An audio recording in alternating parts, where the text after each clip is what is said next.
Hi, I'm Mari, I'm from London, and today I'm going to be talking about dating.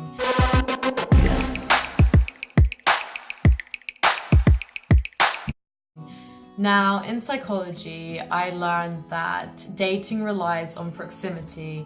You know, if someone lives next to you or if they're in the same university as you, you're going to end up dating because you're going to see them all the time and that's going to build a relationship and liking.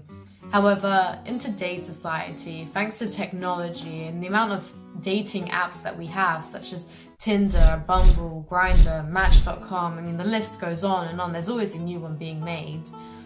Dating and proximity have become really, really easy. I mean, now we have so much choice. You could date someone in a completely different country from you.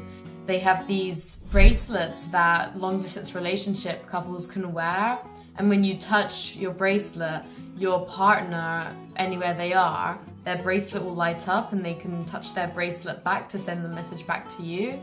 And there are these pillows apparently as well that when you lie down on the pillow, your partner's pillow will light up or make a noise so that way they know that you're lying down on the pillow. So yeah, thanks to technology, dating in a way has become easier. We have a lot more choice. But if you've ever been on those dating apps, then you know that so much choice isn't necessarily a good thing. I mean, from my own personal experience, I'll always be swiping no, no, no, no. I just know that there are a billion, like 1,000, people on that app that eventually there might be a face that I like. And that's the problem. I said there might be a face. On those dating apps, you just look at the face, the body. You can't really gauge what the person's personality is like, which is a bad thing because at the end of the day, dating someone is based on personality. You want your personality to match their personality too.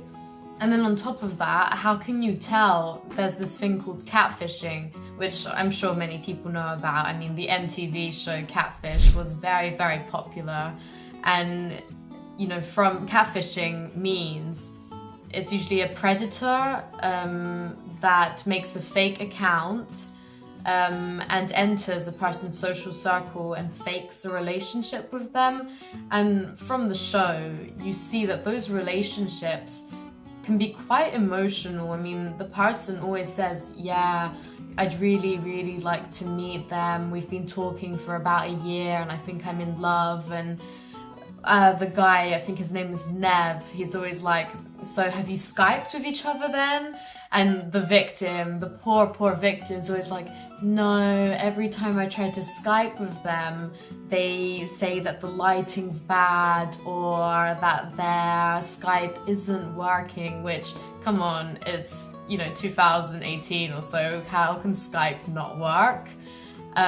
So obviously Nev looks confused. He's like, okay, well that's a bad sign.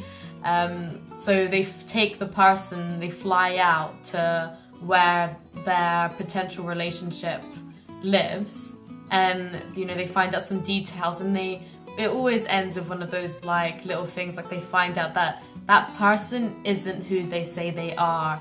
It's either a man in disguise as a woman, or someone has malicious intent and was just catfishing this person and building a relationship because they were bored.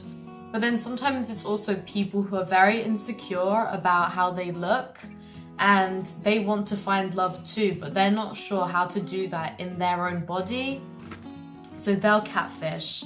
And I mean, some episodes maybe end on a good note where, the victim can accept being friends. But a lot of the time you see that the victim goes through some emotional trauma because at the end of the day, even if a relationship is long distance and it starts online, it feels very, very real to the person. I mean, if you're opening up to someone emotionally, even if it's over text, you're going to trust that person. So to be catfished doesn't sound like a nice experience. And I feel like that probably can happen to a lot of people online. But dating online, that's not to say that it's all bad. I mean, I know friends who have had good experiences from using Bumble, for example. My friend Molly, she's in probably around a 1-year relationship now with a guy that she met on Bumble who goes to the same university as her, but she didn't know about him because he wasn't in her social circle.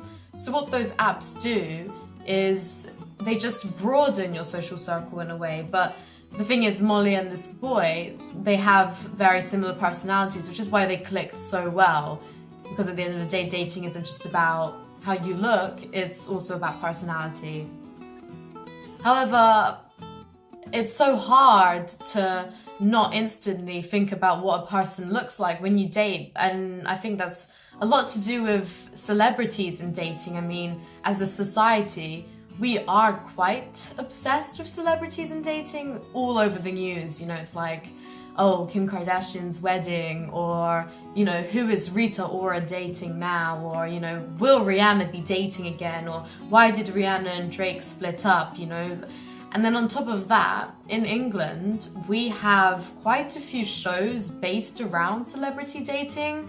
I mean, one of them is called Celebs Go Dating, and the snippets on BBC are quite funny. I mean, they're not famous celebrities, you know, they're like from shows like The Only Way is Essex and stuff like that. But it is kind of funny to watch the interactions.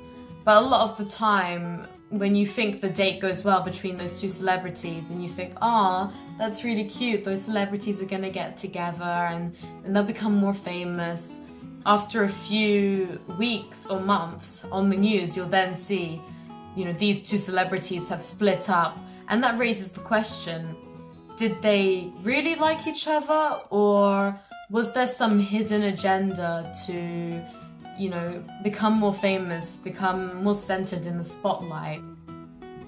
We have another dating show in England called Love Island, which, I mean, I was slightly obsessed with it when it came out. It was a good series. It was like Big Brother.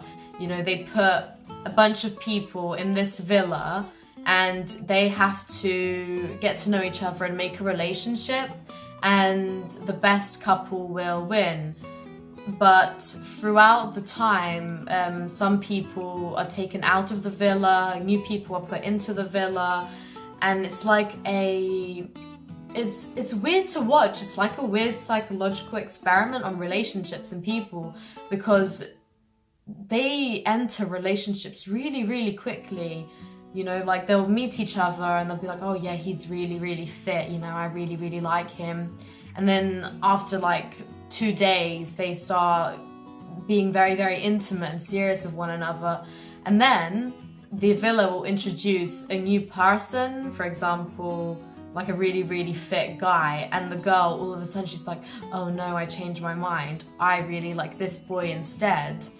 And it's weird, it's like seeing relationships sped up.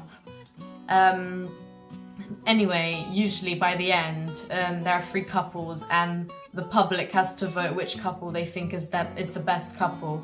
And I have to admit, from the first seasons, when I think it was solely focused on finding love, there are still couples from the series who have lasted. But now, again, it goes back to that whole wanting, you know, fame and fortune thing. Now, a lot of the time, the couples that have won the recent seasons, they're no longer together. And it's because they probably faked it on the show, or maybe they didn't fake it and they really tried it didn't work out. I wouldn't know. But a lot of the time, from what people, you know, say, it's solely based on wanting to get into the spotlight, wanting to win the money and get, you know, Instagram famous because you were on the show. Which, yeah, it's hard, I guess.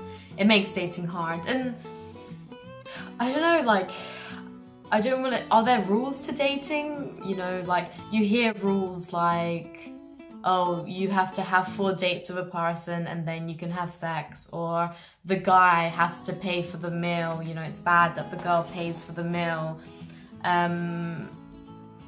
Or every time you go on a date, I think there's a lot of pressure placed on that date that that person has to be the one.